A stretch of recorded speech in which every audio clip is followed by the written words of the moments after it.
Hello, hello. This is Jessica Gerlach, certified personal trainer and author of the book You Don't Make Friends with Salad. And you're listening to the 5 Foot Strong podcast, the show that we will do a deep dive into our personal strengths, discover what makes you strong, and talk about our physical and mental health journeys. Whether you are 5 feet tall like myself or 5'11", we are all 5 foot strong in our own unique and beautiful ways. So please take a big deep breath in, get comfortable, and let's do this.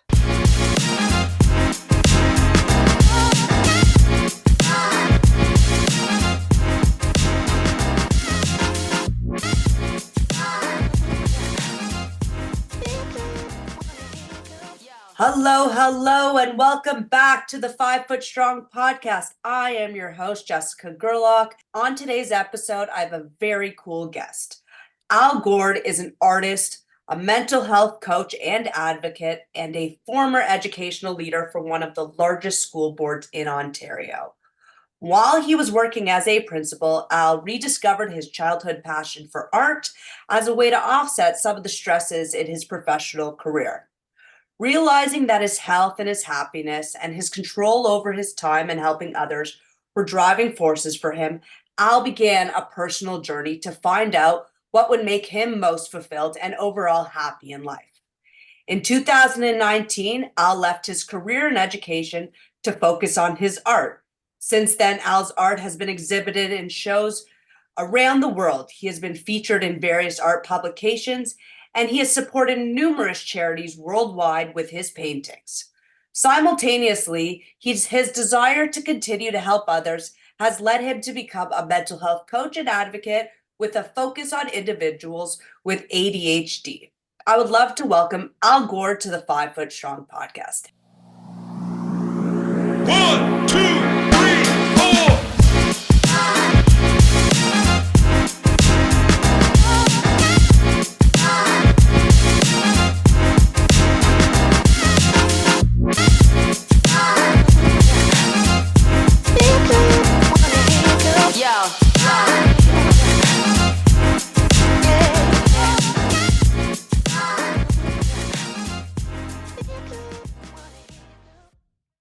Hey, Al. Hey, Jessica, thanks so much for having me. Just really looking forward to being here and chatting with you today. That's awesome. I just want to disclaim that Al was my grade 8 art teacher back in the day. And we reconnected a couple decades later when we both worked out at the same gym and found out we both had a passion for fitness and mental health advocacy work and finding out our personal happiness. So I just wanted to point that out there. So I want to ask you a question. Absolutely. We're going to ask everybody the same question. And what does the adjective of being strong mean to you? Wow. Great question, Jessica.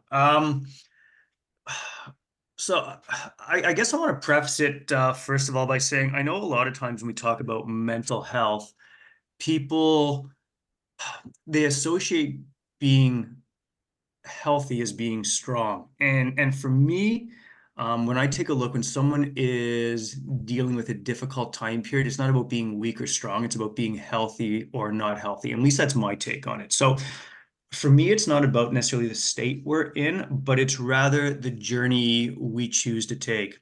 And so what I learned based on my own experience, for me, being strong was deciding what was most important for me. Sure. And basically having the courage to follow that path. And in spite of some of the challenges and obstacles I've faced throughout my life, I think one of the biggest tests of courage, tests of strength for me was walking away from a career that I'd known my whole life, and not knowing what I was going to do next. I walked away without a career lined up. I took a year off just to kind of, I don't want to say discover myself, but see what other opportunities were out there without knowing if I was going to make any money, without knowing what was going to be in store for me next. I had no plan, but I found that following what was most important to me, listening to myself, that takes strength to listen to your gut, to follow your heart. I think that really takes strength. And that's kind of what we both had in common when we later reconnected in life, is that we both chose our happiness. And we both chose that, we had to make that left turn in life, is what I like to call it.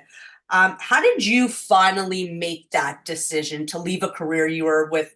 How many years were you in education, by the way? I was in education 24 years. Yeah, Yeah, and it was a tough one because the one thing that is still most important to me, and the one thing, my driving force with everything I did when I was in education was what was best for the children's and the children and the youth who I worked with, the students. That for me was the driving force. And every decision I made with the hopes that it was in the best interest of students. That's what my focus was. And when I felt that organizational priorities maybe weren't always aligned, or when I felt politics was getting in the way, or there were a lot of other things hampering, and I felt that my hands were tied. Again, this is my personal perspective, but I felt that my hands were tied to be able to do what was best for students at all times. I I started to question, and the other thing is being in the system. When I was teaching, I loved teaching. That was a phenomenal job. But as I moved up, I learned that the higher up you move, sometimes the more removed you become from actually having independence, but the more pressures and stress there are on a daily life. for And when I sure. realized the impact it was taking on my well-being, my mental well-being, my physical well-being, and I'm sure indirectly just the well-being of those around me, my loved ones, Mhm. that was a huge impact. And that's when I began to recognize that I had to make changes that were best for me. And as much as I wanted to make a difference and give back to others, I had to prioritize my health. Well, and I always say, the most important thing is that you're strong so that you can be strong for other ones around you. And the fact that you stepped away from a career that you were so comfortable in was a testament of your strength.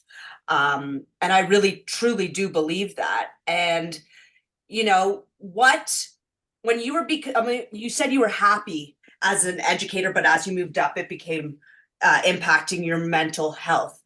And then when you found, so you started using art as a stress reliever. Can you say that? Or a Yeah, absolutely. I mean, as you know, back in the day when I was teaching, I did teach art. yeah. And I always, it's funny, as a kid, I enjoyed art. I would try throughout my life, I would try different mediums, but I was never an artist. Mhm. It was great. I could see someone else's work, I could knock off someone else's work, but after a while, it gets pretty boring just knocking off someone else's work. There's no Mhm. sense of creativity or originality. Yeah. And I think if you ask any creative, and I define a creative anyone, it can be a musician, it can be a chef, it can be a writer, it Mhm. can be a dancer. But I think the beauty of being a creative is trying to share your voice. I think that's why any creative does it. We try and express ourselves through whatever medium we love. And I wasn't expressing my voice. I was just Mhm. knocking off other people's work. And so I But would you're find art. enjoying yourself. I'm loving it now. Yeah. Now I'm loving it. Back in the day when I was painting, like I said, I would pick it up as a hobby, I'd move away. I'd pick it up, I'd move away. And then about 8 years ago, with the intensity and the pressures of the job, I wanted another outlet on top of some of the other healthy outlets that I had, but I wanted another way to really just explore my voice, explore um, my creative side again, and just have an opportunity to express myself in a different forum. And I don't know if I found my way back to art, or as I like to describe it, art found its way back to me. It's like one of those long lost relationships. We found our way back to Yeah, each for other. sure. Yeah. And like I said, it's about 8 years ago where I started painting again, and I finally found a subject matter, a style. It's almost like the universe knew that I needed it this point in time, and everything came together. And I found this way of creating that really spoke to who I was. It represented, I think, who I am as an individual, and it's been 8 years strong, and I love it. I think even more now than when I got back into it 8 years ago. Well, that's amazing. And you found your passion and yeah, I think art came back to you. And it's kind of the way I look at fitness is my passion. And I know you do also you take care of yourself physically and mentally. And so how do you prioritize your physical, let's start with physical health to begin. Absolutely. So as you know, you mentioned earlier, we worked out at the same gym for a period of time, which is where we reconnected. I still work out minimum at the gym 4 to 5 times a week. I try and play racket sports once or twice a week, be it racquetball or tennis when the weather's nicer. Whether it's even sometimes it's a nice day. I love photography as well. So going for a Awesome. really long hike, where I can use that as an opportunity for photography. So there's that aspect, from the physical aspect. For Uh, sure. And what about for um, the mental aspect? for the mental aspect, a number of things. They talk about the connection, and for me, the gym Yeah. plays a huge role from a Mhm. mental aspect. So I think that's big. My art plays a huge role in the Mhm. mental aspect, but there's For other sure. things as well. I try and meditate daily. Awesome. I Yeah, find that's incredible. It's really calming. It allows me to kind of take a break and disconnect from the busyness around me. And I for find sure. from a mental aspect, having trusted people to talk to, what I've learned over time is rather than keeping things bottled up, being able to be vulnerable, being able to share things with trusted individuals, being able to have those raw, honest conversations has been huge. And it's amazing when I even talk about my own personal experiences, how many other people connect to that and open up with that and feel like they now have an ally to talk about some of their challenges and some of their personal issues. And it's amazing the sense of community and bonding that comes through that. So I think all that combined plays a huge role. Well, I always say, you're not born strong. Your kind of your journey makes you strong. And I think your journey of how you left a career that you were so comfortable in to discover a passion that you truly loved. Are you truly happy now at this point? Happy would be an understatement. Okay, good. Yeah, like I That's am. awesome. Yeah, I tell people all the time, if you can do it, and I know it's not easy, but I Yeah, tell everyone all the time, follow your heart, follow your passion. And even with the clients I work with, as you mentioned, through the coaching that I do through the yeah. psychotherapy clinic I'm with, I talk to my clients all the time about what are their passions, what drives them. To me, things that allow people to really be strong and to be the most successful version of them at a given point in time is to be doing things they enjoy and following Yeah, their for heart. sure. So yeah. Well, talk to me about a little bit of the coaching you do. I know you focus on individuals with ADHD, but how important is, prioritizing your mental and physical health and as that a focus of your coaching? Yeah, it's actually a huge focus. It's unfortunate because ADHD, like many other diagnoses, there's stereotypes around that. There's unfortunately sometimes negative perceptions around that. And as I like to tell my clients, ADHD is their superpower. It's their gift. I even look at my experiences, some of my challenges and difficult times, and I tell people it was my silver lining because it helped Right. almost wake me up to the realities and what was most important for me. And so when we talk about ADHD, and even with my clients, there's a lot of routines we work on setting up from the physical, Yeah. good sleep patterns, good eating patterns, exercise, things like that, to the mental well-being, whether it's being journaling, whether it's being, again, having that trusted individual, whether it's meditation. There's so many aspects that we get into with the work I do with them, Yeah. but both the physical and mental are often starting points for where I work with my clients to kind of help them um, better recognize the strengths and gifts they have with that diagnosis. And could I ask you, when you left education, what did you notice of the trends in mental health in the kids that you like were teaching? Wow. When I think back throughout my career, there's always students, right? There's always going to be students with identifications in mental health, diagnoses and struggles.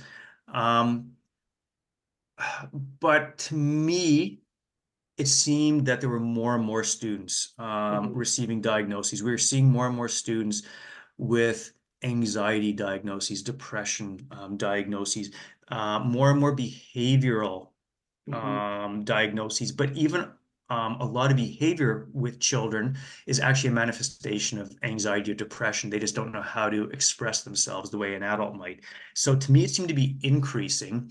And that was a concern because I know the focus of education everyone thinks is learning. And I always said learning was secondary. For me, Mhm. student well-being was first, student achievement was second, because if you don't have a student who's healthy, who's feeling safe, who's feeling welcome, they're not going to learn. But it to me, it seemed like we're seeing a definite increase. And as I continue to talk to people in the field today, Right. I'm hearing the same thing. There's just more and more students, be it at the elementary level or the high school level, and even with the university students with whom I work, we're seeing far more individuals struggling from a mental health perspective. Well, I know personally that I was, diagnosed in grade 11 as clinically depressed, but I believe it started many years before that. Even when I saw myself in public school, and I look back in certain things, there must have been signs. And unfortunately, maybe the help could have come a little earlier. Um, but as a teacher who's looking after 30 kids, it's hard to focus on all the different mental health aspects of it. And I think when I was in grade 8, I know mental health was not talked about. There was definitely a stigma. Do you find there's still a stigma around it? It's a great question. Wow, that's such a great question. I would say not to the same extent, but yes. I remember the first time I chose to run a staff meeting focusing on mental health and well-being, and I had a lot of staff who approached me saying, "Thank you for dealing with the elephant in the room. That was the most impactful workshop we've ever had." And I had others who just totally tuned out. Um, Even, and again, I've been out for 5 years now, but a lot of the work we did around mental health, I tried to bring things into the school because I recognize the importance of it. Yeah. But there are so many competing priorities from a system level Hmm. that I don't think it gets dealt with as it should. I know when I take a look at, for example, how long it takes to get an assessment done, when I take a look at how a school social worker might be servicing 10 schools at a time, and you think about all the students in those 10 Right. schools. Exactly. And then when you think about awareness, because teachers are trained to teach, Hmm. right? And even though they deal with students and they have all these students and they're with them 5, 6 hours a day, 5 days a week, unless you are trained to recognize the signs, again, what someone sees as being a difficult child or behavior might very Yeah. well be anxiety, depression. It could be, it could be another mood disorder. It could be a family trauma that no one's aware of. But unless you're trained to pick up the signs, or unless you are willing to see things from a different perspective and look beyond, oh, it's a child who's just acting out and Right. it's making life difficult for me, to what's really going on here, right? It's about that empathy. I know you were not my homeroom teacher, but you knew me through the schooling. Did you notice anything about me as a student? It's because of how little I would have seen you. I probably would have seen you maybe 1 or 2 hours a week. Yeah, It was definitely a little bit harder because you need to, unless there's something that's a red flag jumping out, it's a 100%. it's a little bit harder. That being said, I can tell you that there were many students who, on paper, looked like everything was great. Right. Stable family situation, doing really well academically, Yeah. incredibly respectful, no red flags, and yet there would be students who I had concerns with, because you had to dig a little bit deeper. And Hmm. so there are signs you can pick up if, again, you're open to that, and Yeah. if you're more aware and in tune with that. 100%. Is there I want to finish off this chat, but is there a healthy tip that you could give someone who, wants to make a healthy change mentally or physically in their lives? Yeah. Number one, balance. I think balance is key in anything that we do. But prioritize. your well-being, whatever that takes. And if that means looking to go a different pathway, I know there's a lot of pressure. Even when I think about students, a lot of pressure from parents. They want their child to succeed in this specific area. For me, it's, make sure your child's happy. That for me is the main thing. So in terms of what I recommend to people, what makes you happy? What keeps you healthy? Um, what allows you to be, the most authentic, best version of you, and strive for that. And, when you are facing a difficult time, look to talk to someone. I say everyone out there could use a professional to talk to. I think that's huge as well. And I know there's still a stigma around that, but it's that self-awareness, it's that openness, to do the work and to recognize that, yeah, I am struggling, I am having a difficult time, and I need support. So I think just rely on others. There's a lot of people out there who do understand. There's an incredible support base out there. And as I say, focus on what makes you happy, but in healthy ways. Find healthy coping strategies. Well, that's a great tip of advice. I want to thank you, Al, so much for coming on the 5 Foot Strong podcast. Please let everybody know where they can find your art and if they want to connect with you. Appreciate that. So my art can be Instagram, Al Gord Art. And if anyone's looking in terms of connection, where something resonated from a mental health perspective, after this, I'm working with Live Your Life Therapy. So liveyourlifetherapy.com, and I'm listed under the staff members there.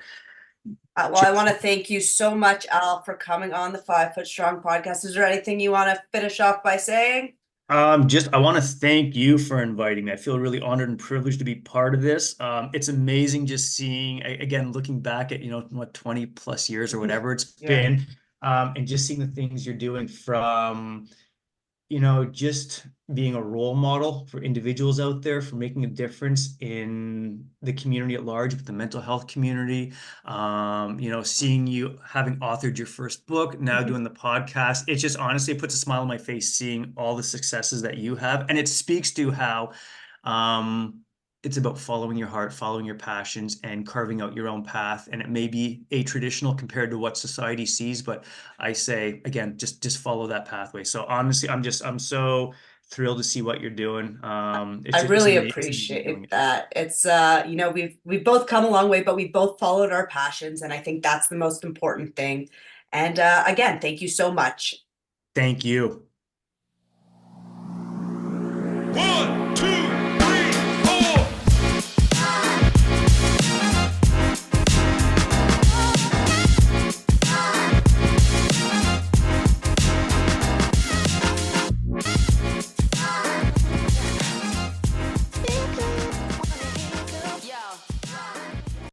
I want to finish this week's episode by thanking Al Gord again for sharing his story of courage and of exploring his passion of art. If you're interested in learning more about Al's art, please visit www.algordart.com. I also want to remind you all that strength comes from doing really hard things. Real strength doesn't come from what you can do, but it comes from overcoming things you never thought in your wildest dreams were possible. So keep believing in yourself and stay strong. If you enjoyed today's episode, please like, share, subscribe, and comment, and let's get stronger together. Whether you are 5 feet tall like myself or 5'11", we are all 5 foot strong. See you next week. 1,